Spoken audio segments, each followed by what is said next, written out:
안녕하세요. 여러분의 지적 호기심을 채워드릴 깊이 있는 탐구. 오늘 함께 해주셔서 감사합니다. 오늘은 조금 복잡할 수 있지만 우리 몸의 중요한 방어 시스템과 관련된 질환이죠.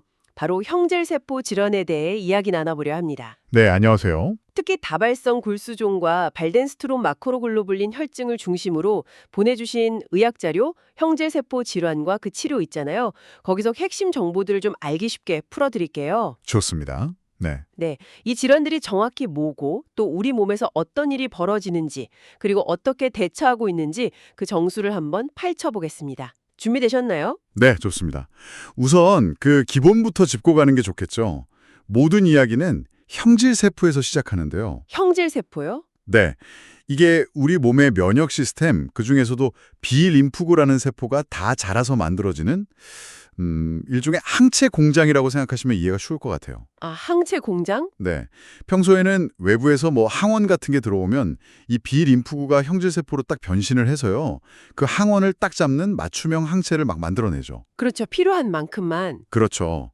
근데 이제 형질세포 질환은 이 과정에 문제가 생긴 거예요. 특정 형질세포 하나가 뭐랄까 총재를 벗어나서 비정상적으로 계속 복제되고 증식하는 거죠. 통제를 벗어나서요? 네. 마치 공장 하나가 고장나서 똑같은 물건, 여기서는 이제 똑같은 항체겠죠. 그걸 계속 찍어내는 상황이랑 비슷한 겁니다. 그래서 이걸 단일 클론성 질환이라고 부르는 거고요. 하나의 비정상 세포, 즉 클론에 유래했다는 뜻이죠. 아, 단일 클론성이라는 게 핵심이네요. 그러니까 정상이라면 여러 항원에 맞춰서 다양한 항체를 만들어야 하는데 이 질환에서는 딱 한 종류의 항체 혹은 그 일부만 계속 만들어낸다는 거군요. 정확합니다. 바로 그거예요. 이 비정상적으로 많이 만들어진 동일한 항체나 그 조각, 이걸 M단백이라고 부릅니다.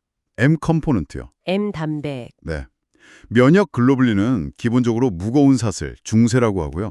가벼운 사슬, 경세라고 하는데 이게 두 쌍씩 붙어서 Y자 모양 단백질을 이루거든요.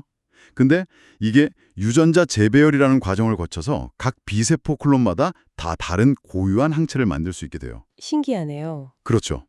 그런데 형질세포 질환에서는 딱 한 종류의 M단백이 혈액이나 소변에서 비정상적으로 아주 높은 수치로 발견되는 거죠. 그럼 이 M단백을 검출하는 게 진단의 첫걸음이겠네요.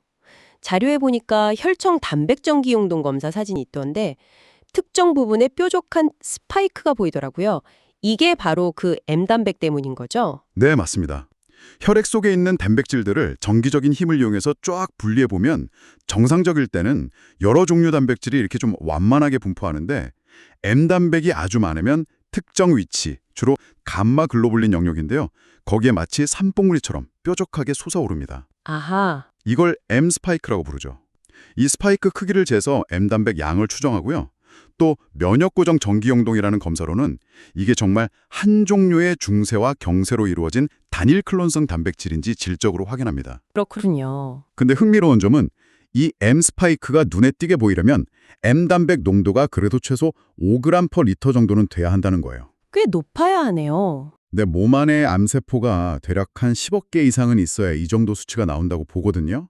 그러니까 이게 상당히 진행되기 전에는 발견하기 어려울 수도 있다는 거죠.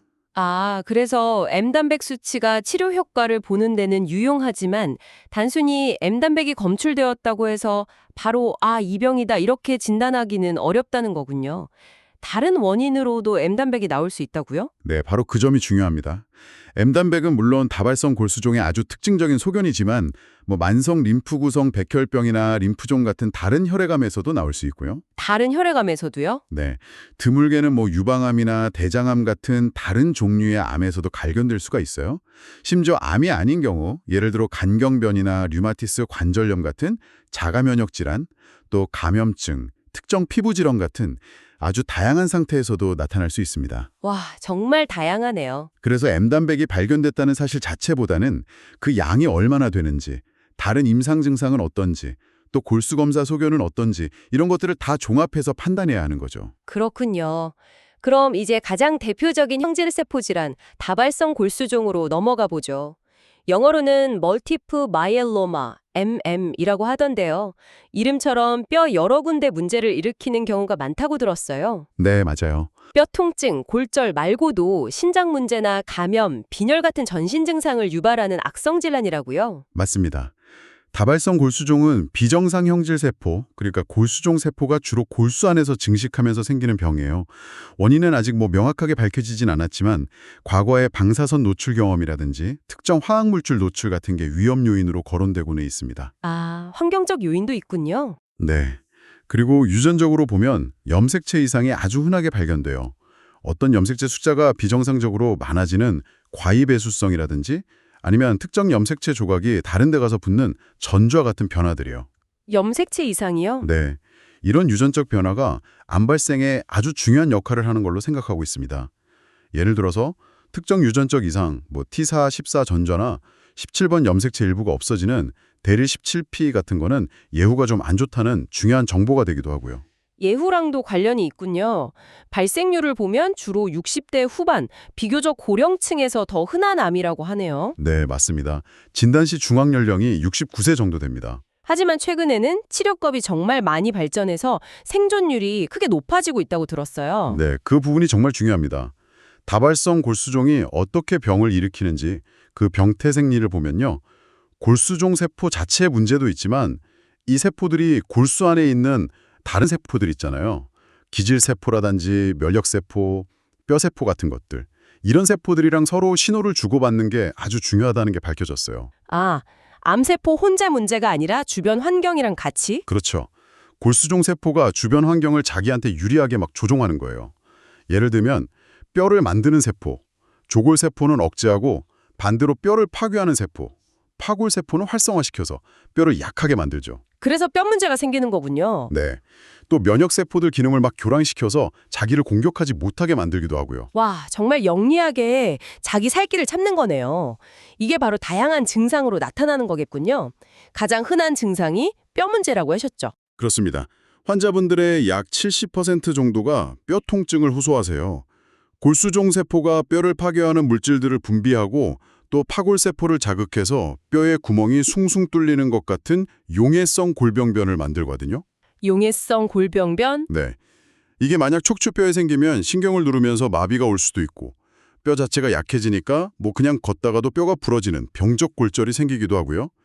뼈가 녹으면서 칼슘이 혈액으로 너무 많이 빠져나오면 고칼슘 혈증이 생기기도 합니다. 뼈 문제 말고 감염도 심각하다고요. 이게 면역 항체를 만드는 형질 세포에 문제가 생겼으니 어찌 보면 당연한 결과일까요? 네, 면역 기능 저하가 아주 심각해집니다. 비정상 M단백만 잔뜩 만들다 보니까 정작 필요한 다양한 정상 항체 생산은 줄어들거든요. 이걸 면역글로불린 감소증이라고 하는데요. 아, 정상 항체는 줄어드는군요. 네, 그래서 폐렴이나 요로 감염 같은 세균 감염에 아주 취약해집니다. 실제로 감염이 첫 증상으로 나타나는 경우도 꽤 되고요.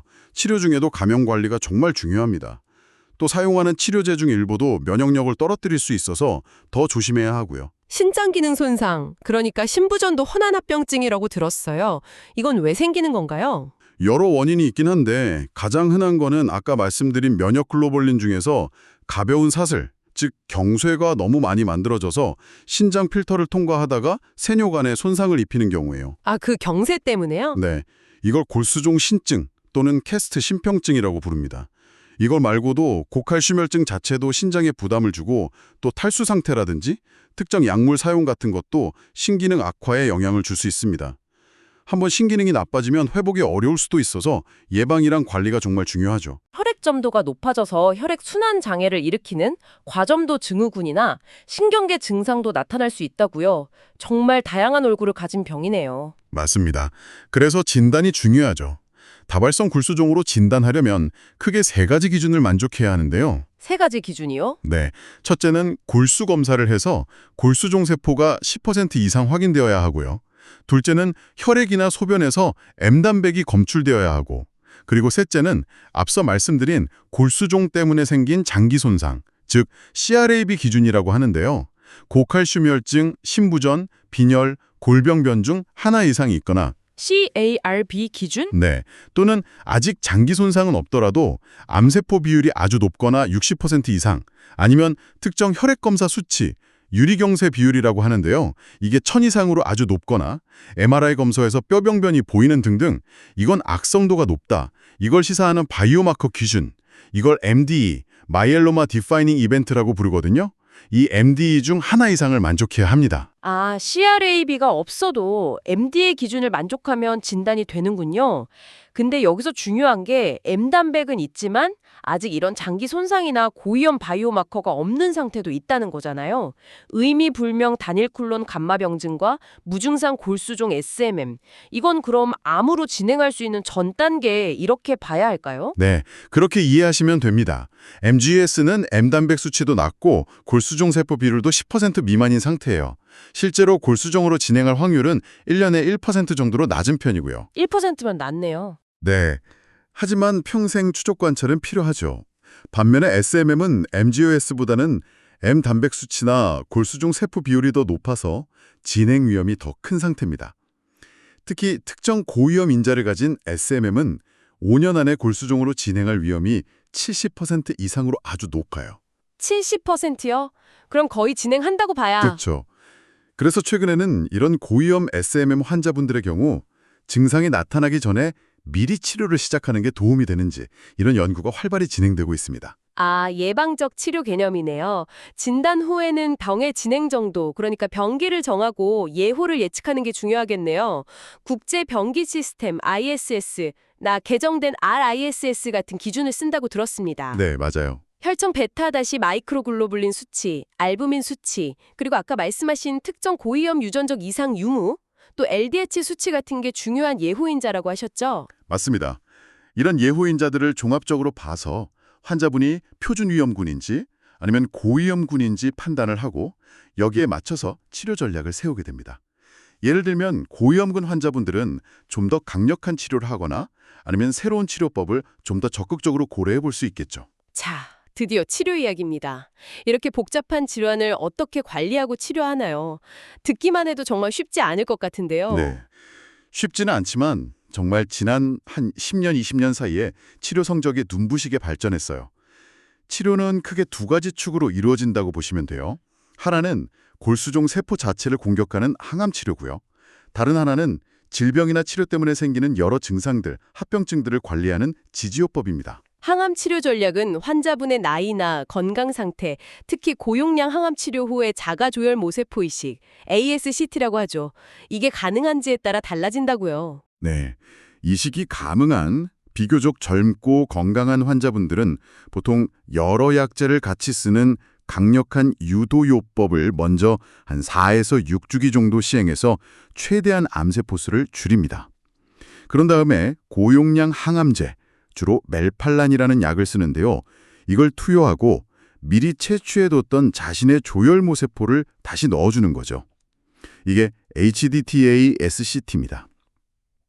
이식 후에는 재발을 늦추기 위해서 유지요법을 하는 경우가 많고요. 유도요법에 쓰는 약물들이 정말 다양하던데요. 프로테아좀 억제제, PI, 면역조절제, 아이미드, 항체, 치료제, 특히 항-CD38 항체 같은 새로운 계열 약물들이 핵심 역할을 한다고요. 그렇습니다.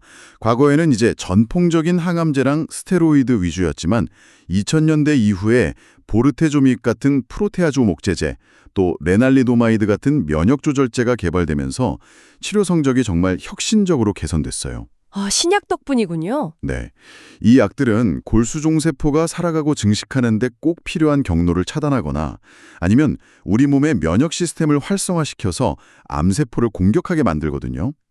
최근에는 다라투무맙 같은 항-CD38 단클론 항체를 이런 약들이랑 같이 쓰는 거죠. 3제요법 또는 4제요법이 표준 치료로 자리를 잡고 있습니다.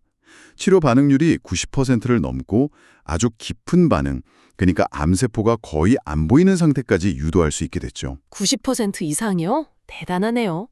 그럼 이식이 불가능한 고령 환자분이나 동반 질환이 있는 경우는 어떻게 하나요? 비슷한 약물 조합을 쓰기는 하는데 환자분 상태에 맞춰서 약 용량이나 투여 간격을 좀 조절해서 좀 더 완화된 방식으로 치료를 합니다.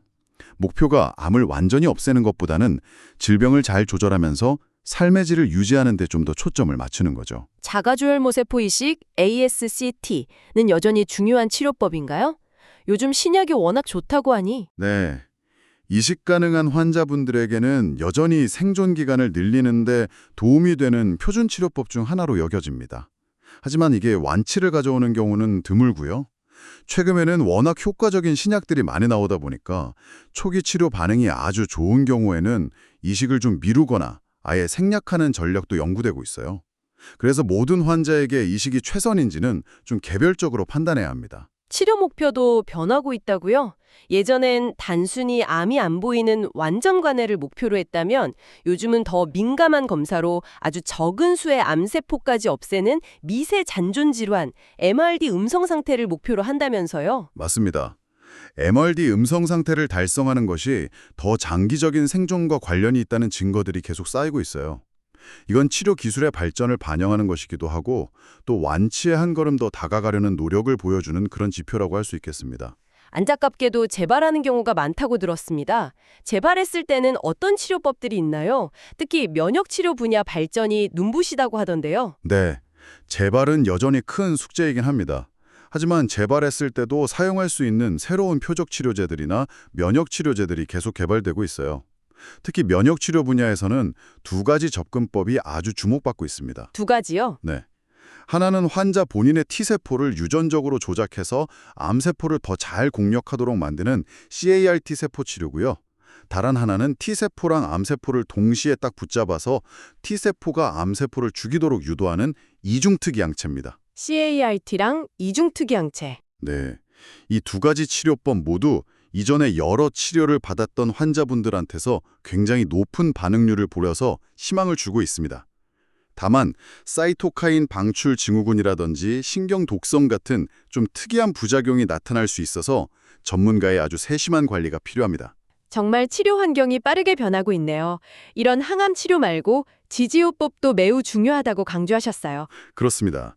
예를 들어 뼈 건강을 위한 약물, 비스포스포네이트나 데노스맙 같은 거요. 감염 예방하고 또 생기면 빨리 치료하는 거, 신기능 잘 보존하려는 노력, 통증 조절, 빈혈 관리, 혈전 예방 등등 이런 것들이 항암 치료만큼이나 중요합니다. 환자분이 치료를 잘 견디고 삶의 질을 유지하는 데 정말 필수적이죠. 네.